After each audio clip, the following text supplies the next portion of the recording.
السلام عليكم ورحمة الله تعالى وبركاته. مرحبا بكم على قناتي واتم داري. فيديو اليوم ان شاء الله كيف ما كتشوفوا معايا غادي نصاوب معكم شباكية اقتصادية بلا لوز وكذلك بلا ماكينة وبلا عوين. خليكم مع المقادير وطريقة التحضير.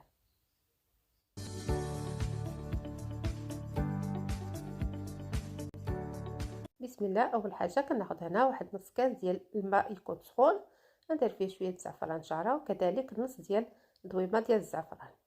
غنضيف عليه هنايا الماء زهر حتى غادي نعمر الكاس. الكاس اللي كنعبر به هنايا هو الكاس ديال العنبه. نحطو هكذا جانبا وناخذ الدقيق ديالي اللي غادي نستعمل اليوم غير نصف كيلو اولا 500 غرام. هاد الكميه يمكن لاي مبتدئه انها تجربها وتزعم هكذا انها تصوب شباكيه ديالها في الدار. غنضيف عليه هنايا واحد نصف كاس ديال الزجلان اللي يكون مطحون مزيان. الزجلان هنا كيكون خضر يعني ما محمرينوش. وكذلك غندوزو هكذا نغربلو، كندير معاه هكا شويه ديال الدقيق باش يتغربل ليا مزيان، لان العجينه ديال الشباكيه خص ما يكون فيها حتى شي حاجه كتقطعها لينا. خاصو يكون كلشي هكذا، كلشي المكونات هكذا مغربله ورطبه. ندوزها هكذا على الطريقه كيف ما كتشوفوا معايا.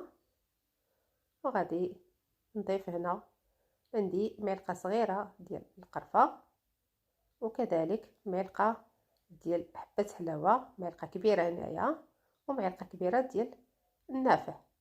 كذلك غندوزهم هكذا غادي نغربلهم. وعندي هنايا قبيصه ديال الملحه وكذلك راس ديال المعلقه هكذا ديال المسكه الحره. وعندي هنا واحد الكوزه غادي ندير منها غير واحد كيف ما كتشوف معايا، واحد القبيصه صغيره هكذا، واحد الحكه صغيره هكذا ديال الكوزه. كتبقى اختياريه ولكن راها كتعطي واحد النسمه زوينه للشباكيه ديالنا. الشباكيه ديالنا كتجي هكذا مقومه ولو ان ما درناش فيها هكذا اللوز. هنا كما كتشوفوا معايا كناخذوا هكا بالاصابع واحد الرشه خفيفه ديال الخميره العاديه او الخميره ديال الخبز. وكذلك عندي هنا الخميره ديال الحلوى غادي ناخذ ربع ملعقه. نصف كاس ديال الزيت نباتي وكذلك نصف كاس ديال الزبده المذابه اللي كندوبوها حتى كيتحيد لنا الحليب ديالها. وغادي نخلط هكذا الدقيق ديالي مع هاد المواد الدسمه هكذا. كنبسبسوه هكذا على هذا الشكل باش كيتلبس لينا كامل الدقيق ديالنا بالزيت والزبده. الطريقه راها نوضحها لكم مزيان هكذا في الفيديو. غادي يولي عندي الدقيق هكذا على هذا الشكل كيف ما كتشوفوا كيتجمع هكذا شويه. من بعد غادي ناخذ هكذا السوائل اللي غادي يكون فيهم 2 معالق ديال الخل العادي او لا الخل الابيض اللي متوفر عندكم ديروه. وهنا عندي اصفر بيضه، وهذا الماء اللي درناه في الاول اللي فيه زعفران شعره ودويمه ديال الخرقوم. غادي نبقى نضيف الماء هكذا غير بشويه، ولو ان عندي المقادير هنايا مضبوطه دائما كنضيفوا الماء ديالنا غير بشويه حتى كنجموا العجين ديالنا. وبالنسبه للعجين ديال الشباكيه راها تتكون قاصحه وكتبغي هكذا شويه ديال الدليك. بنفس الماء لهاد الزعفران الشعره اللي بغى يصفيه واللي بغى يخلي هكذا الشعيرات ديالو في العجين راه ماشي مشكل، راه ما تيبانوش. وغادي ناخذ هكذا العجين ديالي وندلكها شويه. العجين ديال الشباكيه كما قلت لكم خاصها تخدم ضروري هكذا في الاول باش كتجي ناجحه وكتكون قاصحه. في الاول كتكون قاصحه ولكن من بعد ملي كنخليوها ترتاح راه كتجينا ساهله في الخدمه ديالها. هكذا كنبقى كنجمعها. ما شفتوا معايا ضفت الكاس كامل، ودائما كيبقى على حسب نوعيه الدقيق اللي غادي تخدموا به. هكذا بعد ما جمعت ديال العجين ديالي كامله راه كتبان لكم هكذا انها كتكون قاصحه. غادي نقطعها هكذا على شكل كرات صغار باش كتسهل عليا الخدمه ديالها. ومباشره غناخذ هكذا واحد البلاستيك ونحطها فيه باش ما كتنشفش لينا. ضروري نحطوها هكذا في البلاستيك. من بعد كناخذ هكذا الاولى كنبقى نزرعها هكذا بالمدلك ديالي غير واحد شويه، ما كنزرحوهاش بزاف. كنديروا لها هكذا بحال العجين المورق. وغادي نجمعها هكذا على 4 على جوج بحال هكذا، ونعاود نسرحها ونطويها هكذا على شكل مسمنه بحال الطريقه اللي كنديروا العجين المورق. هكذا تنكمل الكرات اللي عندي كاملين على هذا الشكل. دائما كنوضعهم في البلاستيك. من بعد انا خديت وحده هنا قطعتها على جوج، لان عندي سطح العمل صغير، وكذلك لانني غادي نخدمها غير بالبدله كيف ما قلت لكم بلا ماكينه. غادي نحاول نرقق العجين ديالي على هذا الشكل. تنبقى هذا معايا هكذا شويه حتى غادي ترقق ليا مزيان، وما تكونش لاصقه هكذا مرة كنهزوها هكذا باش ما تكونش لاصقه لنا هكذا على الطاوله. ما كنحتاجوش نرشوا لها الدقيق ولا شي حاجه. العجين هكذا كنبقاو نسرحوا فيها. ما شفتوا معايا هذا هو السمك ديالها، تكون هكذا. انا قطعتها هنا على جوج هذه لانها جاتني طويله بزاف، وفي نفس الوقت باش نوري لكم كيفاش كنقطعها هكذا بهذه الاله. كتسهل الخدمه ديالها. هذه عندي هنايا صغيره، اللي بغى يدير الاله كبيره يديرها، كيبقى داكشي على حسب الذوق ديالكم. كاين اللي كيبغي شباكيه كبيره، كاين اللي كيبغيها صغيره. وكندوزها هكذا وكنورك عليها مزيان باش كتراسي ليا الشباكيه هكذا مزيان. وكتجي هكذا مقطع، وهاد الجوانب كنهزهم هكذا وكنجمعهم وكندخلهم كذلك هكذا في البلاستيكه حتى كنعاود نخدم بهم. كنديرهم في وسط شي كره اللي مازال ما تسرحاتش، وكنسرحهم هكذا هما كذلك من بدلك حتى حاجه ما كتضيع عندنا.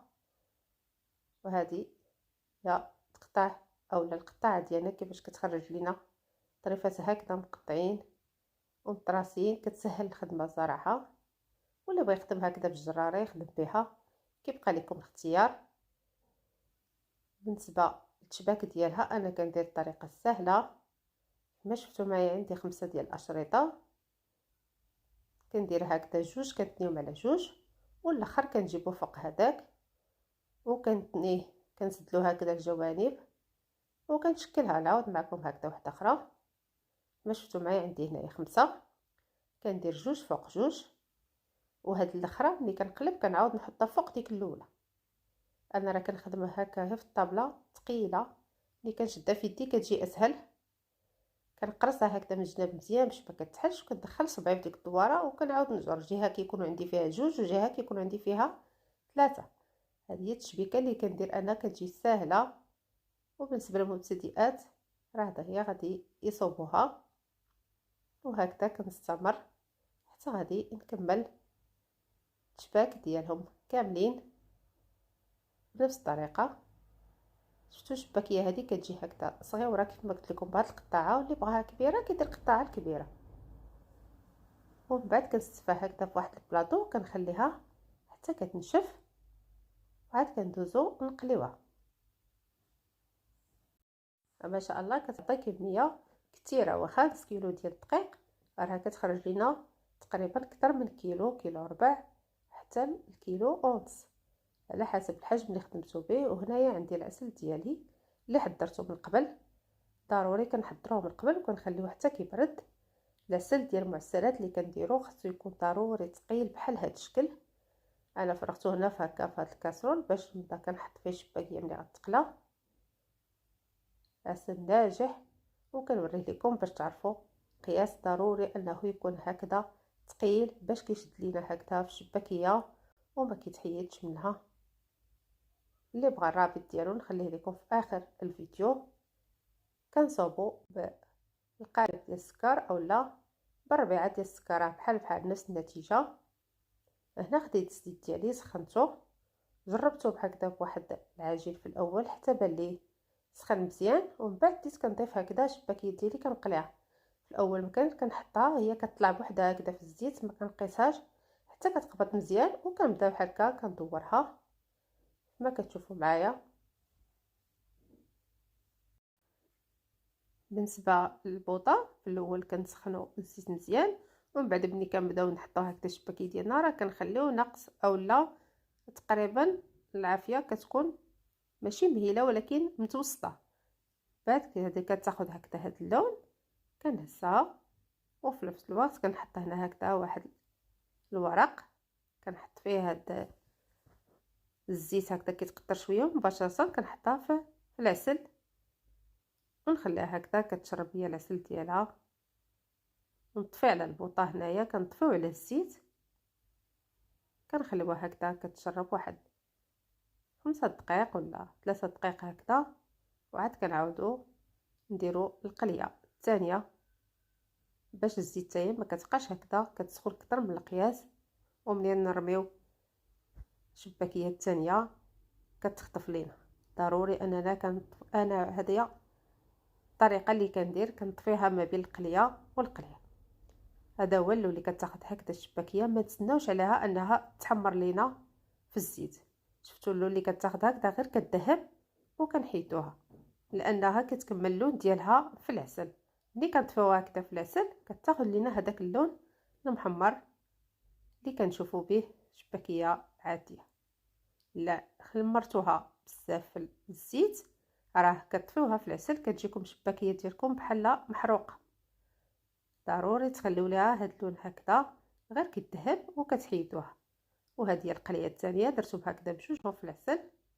ومن بعد كناخذ هكذا واحد الصفايه شبكه اولا الكسكاس اللي عندكم، وكنبدا نهز هكذا الشباكيه ديالي من العسل وكنحطها فيه كتقطر باش كتخلي ليا القليه الثالثه اولا الرابعه العسل فاش نطفيو. ما شفتوا معايا اللون اللي كتاخذ هكذا الشباكيه راه كتجي رائعه جدا. هنا بعد ما كملتها وخليتها هكذا باتت ليله كامله، غادي ناخذ واحد السوبيره هكذا ونبدا كنستفى فيها. وفي نفس الوقت غادي نرشها هكذا بزنجلان كتزين وكيبقى اختياري. يمكن لكم ديروه اللوز مهرمش اولا زنجلان على حسب الاذواق. نتمنى اللي كيزور القناه ديالي اول مره وعجبوا المحتوى ديالها يدعمني باشتراك باعجاب الفيديو اللي عجبوا المحتوى. كما تشوفوا معايا واحد الطريف هكذا تهرس كيف ما كتجي خاويه هكذا ومجعبه شباكيه ناجحه. نتمنى انكم تجربوها وتعجبكم. كيف ما شفتوا معايا انا درت معكم مقادير بسيطه باش كل مبتدئه تزعم وتصوب شباكيه في دارها لذاتها حسن الجاهزه بزاف. كما شفتوا راها اقتصاديه بلا لوز وبلا ماكينه وكذلك بلا عوين. يمكن لك تصاوبي كميه اللي بغيتي، تصاوبي كيلو غير بوحديتك راه كتخرج 3 كيلو. هذه الكميه اللي عطاتني كامله. وبالنسبه للعسل واخا كنديرو هكذا 2 كيلو في الاول ديال العسل باش كتشربوا لينا، ولكن في الاخير راه كتشرب غير كيلو ديال العسل وكيلو كيبقى لكم هكذا ضيفوا معسله اخرى اولا تعوضوا به شباكيه مره اخرى. كتجي شيشه شباكيه وبنينه ومقومه كما شفتوا بلا لوز وشاربه العسل. ما كتشوفوا معايا هكذا راها معسله ولو انها باتت راه باقا شاده العسل ديالها. نتمنى انها تعجبكم وما تنسونيش من الدعم ديالكم، وكنشكركم على المتابعه ديالكم. الى اللقاء في فيديو اخر ان شاء الله.